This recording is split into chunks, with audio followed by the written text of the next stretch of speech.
เป็นบริเวณที่ว่าเพิ่นใช้น้ำนะน้ำกินน้ำอาบจับเอาลูกจับเอาลูกเอาหมอหนึ่งข่าวแบบโบราณนะพี่น้อง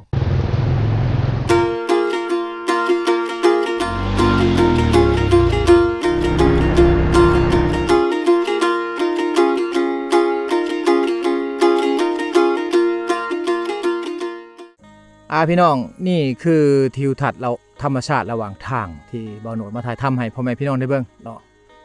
เขตนี้จะเป็นเขตเจียงตูบพี่น้องเขตเจียงตูบ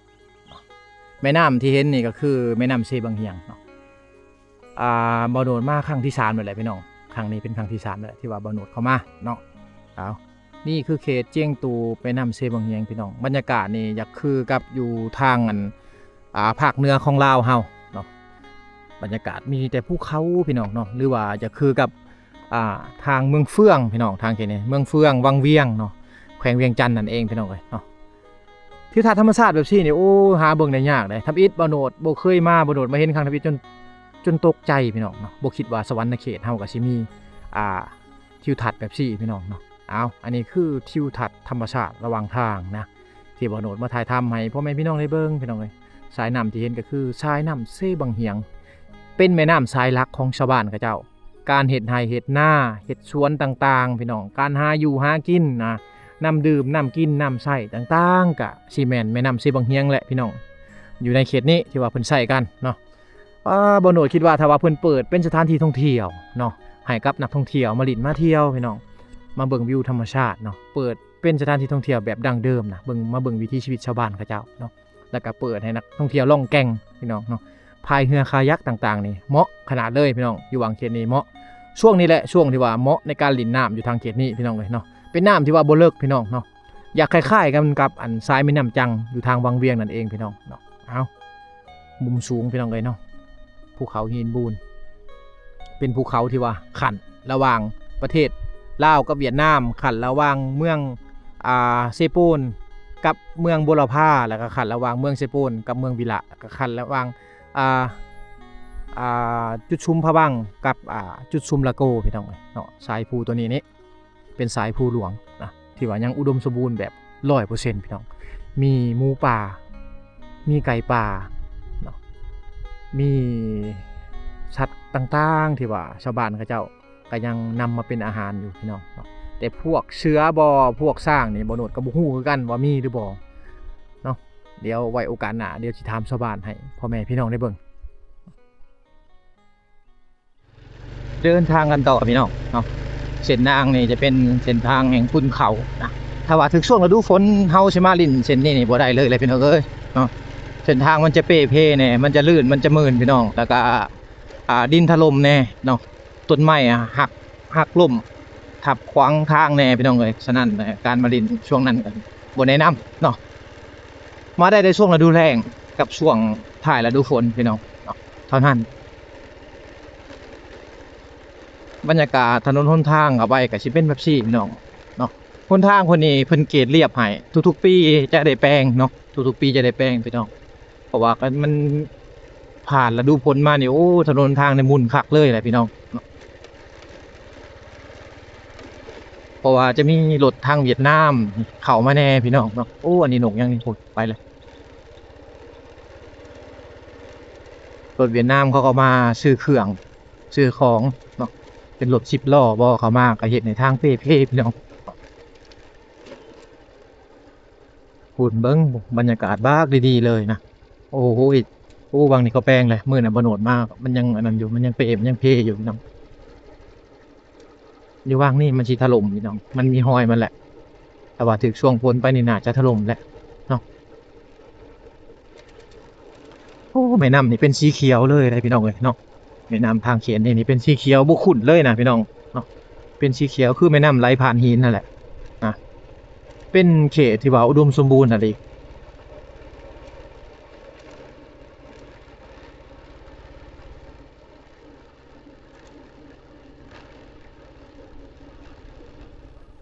เดี๋ยวบ่โหนดจะพาพ่อแม่พี่น้องมาเบิ่งวิวธรรมชาติอยู่ทางจุดชุมเจียงตูบพี่น้องเนาะตรง บักคักเลยพี่น้องเอ้ยเนาะ360องศามีแต่ภูเขามีภูเขาหินปูนแน่แล้วก็ภูเขาที่เต็มไปด้วยป่าไม้แน่พี่น้องเนาะแล้วก็มีภูหัวโหลนแน่ทั้งหลุมๆลงไปเนี่ยจะเป็นไหนาของเขาเนาะไหนาของชาวบ้านพระเจ้าช่วงก่อนๆเนาะประมาณ3อาทิตย์ก่อนบ่โนดเคยมาถ่ายทำให้พ่อแม่พี่น้องได้เบิ่งแล้วแหละแต่ว่าช่วงนั้นนั่นหน้าเขาเจ้ามันยังบ่ทัน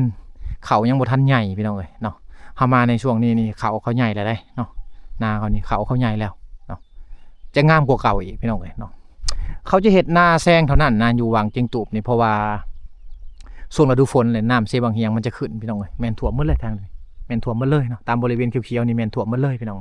ฉะนั้นในช่วงนี้นี่เขาจะเฮ็ดหน้าแซงนะเขาจะเฮ็ดแต่หน้าแซงส่วนอันหน้าปีเขาจะบ่ได้เฮ็ดทางเขตนี้เขาจะหันไปใส่ในการปลูกมันเท่านั้นพี่น้องปลูกมันปลูกแคมเท่านั้นเนาะแต่ว่าปลูกกล้วยทางนี้บ่มีเด้อพี่น้องบ่มีเนาะปลูกกล้วยทางนี้บ่มีอยู่ทางเขตนี้เขาบ่รับซื้อกล้วยกันบ่โดดก็บ่เข้าใจคือกันเนาะว่าเป็นหยังเขาคือบ่รับซื้อ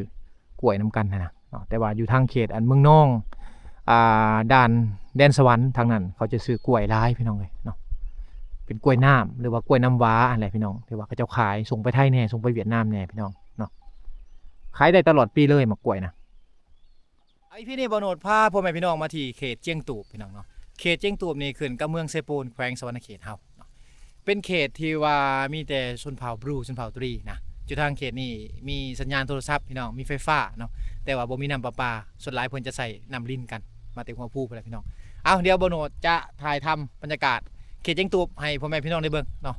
มีเฮือนหลังหนึ่งที่ว่าเพิ่นเฮ็ดอยู่ในไหนาแต่ว่าบรรยากาศจะดีอ่ะพี่น้องเดี๋ยวไปติดตามนะครับชมไปนำกันเนาะ โอ้สบายดีตัวนาเพิ่นพี่น้องเขาเข้าไปในเด้อบรรยากาศบากดีๆเลยพี่น้องเลยเนาะอันนี้คือหน้าแซงนะถ้าพิษบโนดคิดว่าทางนี้เขาจะห้องหน้าปีเนาะแทบโบแมนอันนี้คือหน้าแซงของชาวบ้านเขาเจ้าเฮือนซ่านเขาเจ้านี่จะตั้งอยู่ในไหนาเลยเฮือนเพิ่นนี่จะบ่มีไฟฟ้าบ่มีน้ำประปาแต่ว่าเพิ่นจะใช้น้ำจากผู้นะแล้วก็ใช้พลังงานแสงอาทิตย์นี่ก็คือบรรยากาศเฮือนซานเพิ่นพี่น้องตามตรงไฮตรงหน้านี่จะมีแต่ผู้พาป่าไม้พี่น้องเต็มไปหมดเลยนะเพิ่นจะอ้อมหัวไว้พี่น้องอ้อมหัวไว้เป็นตะนางคักแน่ได้เพราะว่าเขตนี้นี่เป็นเขตที่ว่ากำลังพัฒนาแล้วพี่น้องเนาะเขาเขตเป็นอันเฮือนไผ่เฮือนมันเป็นที่เรียบห้อยแล้วนะเขตอ้อมไปหมดแล้วเนาะนี่อ้อมตะนางไว้นี่ก็คือสัตว์เลี้ยงเขาก็ร้ายแน่เนาะฉะนั้นเขาจึงอ้อมไว้บ่ให้สัตว์เลี้ยงเขามาเป็นงัวเป็นแบะเป็นควายต่างๆพี่น้องนี่คือมุมไหหน้าเพิ่น360องศานี่ก็คือไหคือหน้าเพิ่นแหละพี่น้องอยู่ทางเขตนี้เนาะบักคักเลยมาโหลดบอกโลดว่าบรรยากาศดีขนาดเลยนะบรรยากาศดีขนาดเข้ามาในช่วงนี้คือช่วงอยากเข้าฤดูฝนแล้วพี่น้องเห็นให้ท้องฟ้าอยู่ทางเขตนี้มืดครึ้มตลอดเวลาเลยนะมืดครึ้มตลอดเวลาถ้าว่าทางเขตนี้นี่ฝนตกนี่แม่นเกือบตกตลอดปีไปเลยพี่น้องเลยเนาะฝนลิ้นนี่นะเกือบตกตลอดปีพี่น้องแต่ว่าจะมีช่วงที่ว่าตกแห้งแน่ตกคอยแน่พี่น้องเลยเนาะโอ้อันนี้คือเฮือนเพิ่นได้ทางหน้านี่เป็นเฮือนเป็นชานเพิ่นเนาะอยู่แบบโดดเดี่ยวเลยนะ ทางหลังก็จะเป็นภูเขาวิวเฮือนชานมันเป็นวิวแบบวิวลักลานพี่น้องเลยเนาะวิวลักลานเลยนะอยู่ข้างเทิงจะเป็นน้ำลิ้นที่ว่าเพิ่นต่อเขามาใส่หน้าเพิ่นนะท่อแบบซี่นี่ส่วนหลายชาวบ้านเขาจะเฮ็ดเองนะพี่น้องเนาะส่วนหลายชาวบ้านเขาจะเฮ็ดเองนะยับขึ้นไปพุ่นจะเป็นโรงเรียนจะเป็นสุขศาลาเด้อพี่น้องอยู่ทางเทิงพุ่นเนาะจะเป็นโรงเรียนจะเป็นสุขศาลาเนาะบางคนน่ะคิดว่าในเขตผู้ด้อยอยู่ลาวเฮานี่บ่มีโรงเรียนมีพี่น้องเนาะอยู่ตามบ้านเพิ่นจะเฮ็ดเป็นโรงเรียนประถมให้พี่น้องประมาณ5ห้องเนาะแต่ป .1 จนฮอดป .5 และอยู่ในเขตจุดซุ้มหรือว่าอยู่ในเขตอันบ้านใหญ่พี่น้องเพิ่นจะเฮ็ดเป็นโรงเรียนมัธยมให้นี่อันนี้เป็นโรงเรียนพร้อมแล้วก็สิเป็นหอพักพร้อมพี่น้องให้สำหรับนักเรียนที่ว่ามาเรียน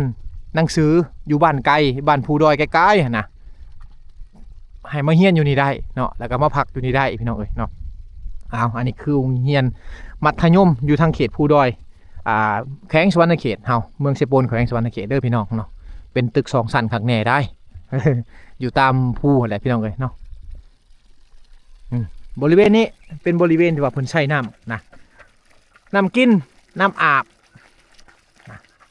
แต่งอยู่โคกินกระน้ำนี่พี่น้องเป็นน้ำดินที่ไหลมาแต่ห้วย แต่ภูผาบ่ได้พี่น้องเอ้ยเป็นน้ำที่ว่าสะอาดที่ว่าชาวบ้านเขาเจ้าใช้วิถีชีวิตแบบดั้งเดิมอยู่ทางเขตนี่ส่วนหลายเขาจะกินแบบน้ำแบบบ่ต้มบางครอบครัวนี่ไปโต่งมากินแหละกินเลยนะบางครอบครัวก็ไปโต่งมาแล้วก็จึงต้มกินน้ำนะ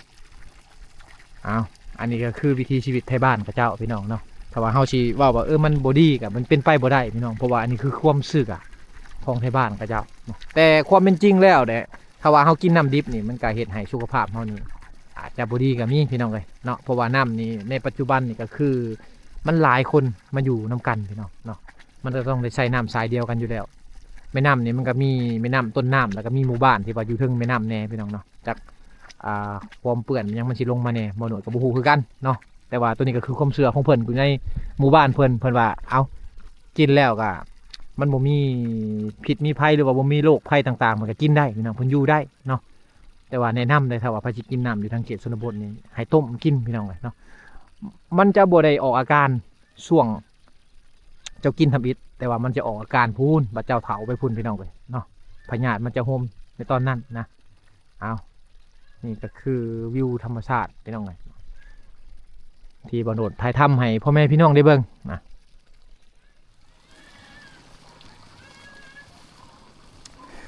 เดี๋ยวบ่โนดจะพาพ่อแม่พี่น้องเข้าไปในเฮือนในชานเพิ่นเนาะไปเบิ่งวิถีชีวิตชาวบ้านเพิ่นในปัจจุบันนี่เป็นเท่าใดแล้วพี่น้องเอ้ยเนาะส่วนหลายทางเขตนี้จะเพิ่งพาธรรมชาตินะเกือบว่า 100% บ่มีส่วนรับประทานเด้อพี่น้องทางเขตนี้ถ้าว่าเขาสิต่อน้ำมาเฮ็ดนาแบบซี่เขาก็ต่อมาจาก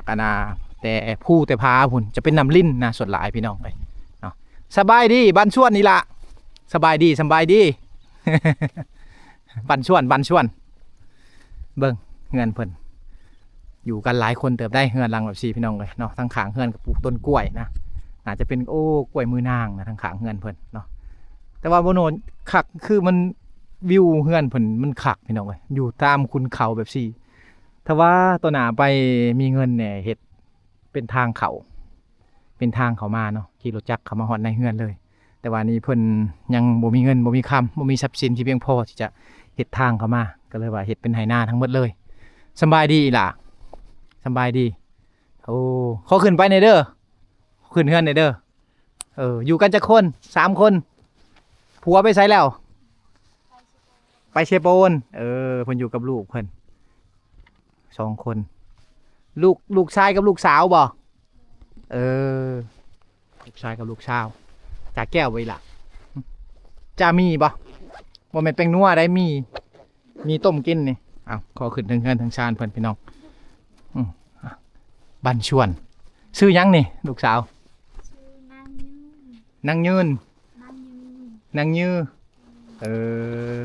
ลูกยื้อนะลูกสาวเด้อพี่น้องเอ้ยอันนี้ซ้ำล้านบ่โนดพุ่นแหละเนาะเอาลูกขอบใจนี่นบเอาลูกนบเอาไว้ขอบใจสินบเอาไว้ขอบใจไว้ยังบ่ทันได้เข้าโรงเรียนเนาะเอาจับเอาลูกเอาอีกวะยังอีกได้ยังอยู่ได้เอาอีกวะเอาลูกจับเอาอีกวะยังอยู่ได้เอาอีกวะเอาลูกเอาจับเอาลูกเอาอีกวะยังอยู่ได้เอาไปต้มกินกับน้องกับแม่เด้อพ่อเด้ออันนี้คือมีบโนก็ต้องขอบใจพี่น้องทั้งฝั่งไทยเนาะที่ว่าส่งเงินโอนเงินมาให้พี่น้องเลยประมาณ 1,000 บาทได้แหละถึงอยู่ประมาณ 600,000 กว่ากีบพี่น้องบโน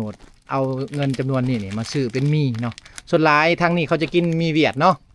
จะกินมีเวียดเนาะแบบมีต้มนี่เป็นมีเวียดพี่น้องเนาะคือเห็น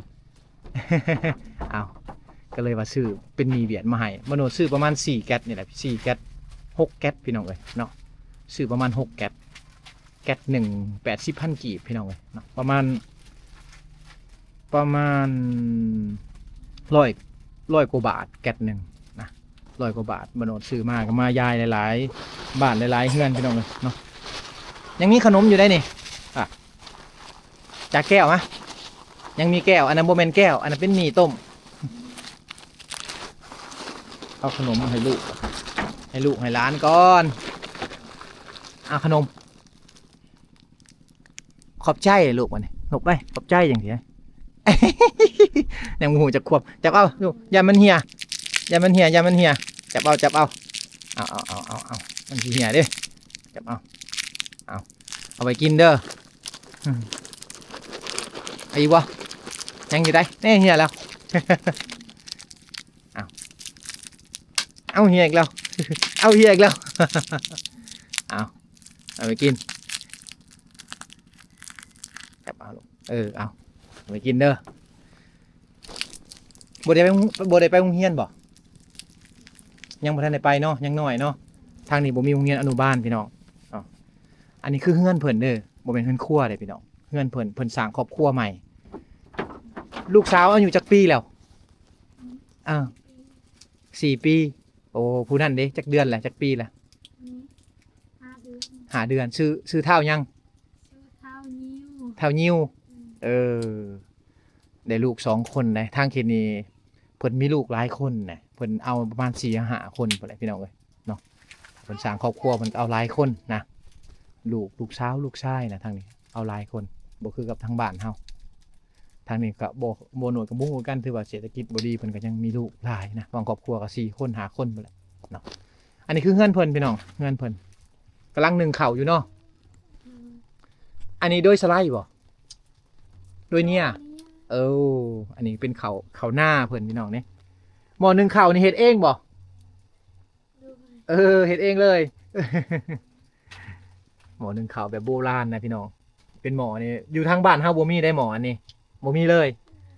อยู่ทางบ้านเพิ่นยังมีอยู่แต่หวดนี่คือกันนึ่งข้าวคือกันแบบที่ของเฮาจะเป็นข้าวหน้านะส่วนหลายเพิ่นนี่จะมีโดยเนี่ยโดยสไลด์นำนะปนกันไปบางครอบครัวก็เฮ็ดหน้าเฮ็ดให้นำพี่น้องเอ้ยเนาะเอาอันนี้คือเฮือนเพิ่นเด้อพี่น้องเฮือนอยู่เฮือนเช่าเพิ่นในบ่แม่นเฮือนครัวนะ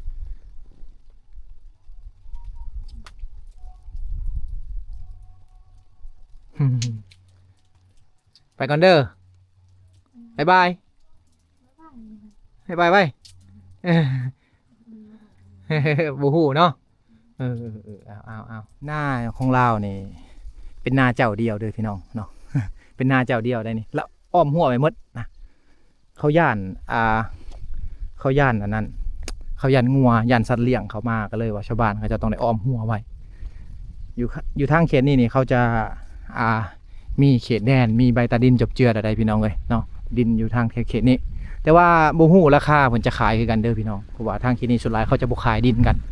ถ้าว่าเขาก็จะไว้ปลูกฝังเนาะเลี้ยงสัตว์ต่างๆพี่น้องเลยเนาะหน้านี่จะเป็นหน้าปลอดสารพิษเขาจะบ่ได้ใส่สารเคมีนะเขาจะใส่ปุ๋ยคอกพี่น้องเนาะขี้ง่วงขี้ควายต่างๆนะขี้ง่วงขี้ควายต่างๆนะจะอยู่หวังนี้ส่วนหลายกับเขาก็เอาไว้หาอยู่หากินแน่พี่น้องเนาะเป็นปูปลานาน้ำอยู่ในนี่เป็นเครื่องกินของเขาพี่น้องฉะนั้นแล้วเขาจะบ่ได้ใส่ปุ๋ยเคมีนะเขาจะบ่ได้ใส่ปุ๋ยเคมีเอาอีพีนี่ก็คืออีพีที่ว่าบ่โนดมาถ่ายทำเฮือนน้อยๆอยู่ตามทุ่งนาอยู่ในจุดสุมเจียงตุนี่แหละพี่น้องเนาะชีวิตของเพิ่นอยู่ทางเขตนี้ก็จะเป็นชีวิตแบบพอเพียงเนาะการดำรงชีวิตแบบพอเพียงอยู่แบบพอเพียงพี่น้องมีหอยได้พี่น้องเห็นบ่หอยเต็มอยู่นี่แม่นเมื่อเลยนี่อันนี้เพิ่นเอาไว้กินเด้อ เป็นเขตแดนเพิ่นที่ว่าเพิ่นเอาไว้หาอยู่หากินนะถึงว่าจะอยู่ข้างในเลิกแต่ว่าบ่อึดแนวอยู่แนวกินพี่น้องเงินคำที่หามาได้ก็สะสมไว้เอาไว้เห็นเฮือนเฮ็ดซ่านเนาะเพราะว่าตัวหนาไปนี่ลูกแห่งชิลายกว่าเก่าแล้วก็ลูกนี่ก็ต้องได้ใช้เงินเลี้ยงลูกอีกพี่น้องเอ้ยฉะนั้นความจำเป็นของชาวบ้านเขาเจ้าก็คือการเก็บเงินเก็บคำไว้ของกินของอยู่นี่เขาเจ้าหากินตามแม่น้ำลำซีตามธรรมชาติพี่น้องเลยเนาะเกือบว่า100%พุ่นแหละอันนี้ก็คือวิถีชีวิตชาวบ้านและก็เฮือนหลังน้อยๆอยู่ตามคุณเขาหรืออยู่ตามทุ่งนาที่ว่าบ่โนดมาถ่ายทำให้พ่อแม่พี่น้องได้เบิ่งเนาะอีพีนี้ก็ขอลำลาไปก่อนพี่น้องเนาะก่อนขอลำลาก็ต้องขอบใจ FC ทางฝั่งไทยที่ฝากเงินมาให้บ่โนดเนาะประมาณ 1,000 บาทหรือว่า 600,000กว่ากีบพี่น้องถ้าเป็นเงินกีบเนาะบ่โนดก็มาซื้อมีประมาณ6แก๊สพี่น้องเนาะ6แก๊สแก๊สหนึ่งประมาณ80,000กีบก็สิถูกอยู่ประมาณ200กว่าบาทพี่น้อง200กว่าบาทต่อแก๊สหนึงอยู่ทางเขตนี้เขาจะกินมีเวียดกันเด้อพี่น้องเนาะเขาจะบ่ได้กินมีไทยกันเพราะว่าทางเขตเขาจะอันนั้นจะติดชายแดนลาวเวียดนามฉะนั้นของเครื่องใช้ต่างๆส่วนหลายจะเป็นของเวียดนามเกือบว่า 80% พี่น้องเอ้ยเนาะฉะนั้นบ่โนดก็เลยว่าได้ซื้อมีเนาะซื้อมีประมาณ6แก๊สเอามาเพื่อว่าแจกจ่ายน้องๆเนาะในเขตชนบทตามครอบครัวบางคนที่บ่มีแน่ก็บ่โนดก็ให้หลายบางคนที่มีเนี่ยก็ให้น้อยพี่น้องเอ้ยเนาะก็ตามเบิ่งตามความเป็นจริงนั่นแหละเนาะเรือนั้นก็ซื้อขนม 3-4 ห่อเป็นขนมอมเพื่อว่ามาย่ายน้องๆเขาเนาะก็ต้องขอขอบใจทาง FC ฝั่งไทยที่ว่าเพิ่นฝากเงินมาให้เด้อพี่น้องต้องขอขอบใจหลายๆเจอกัน EP หน้าพี่น้องเอ้ยบ๊ายบายเจอกัน EP หน้าเนาะ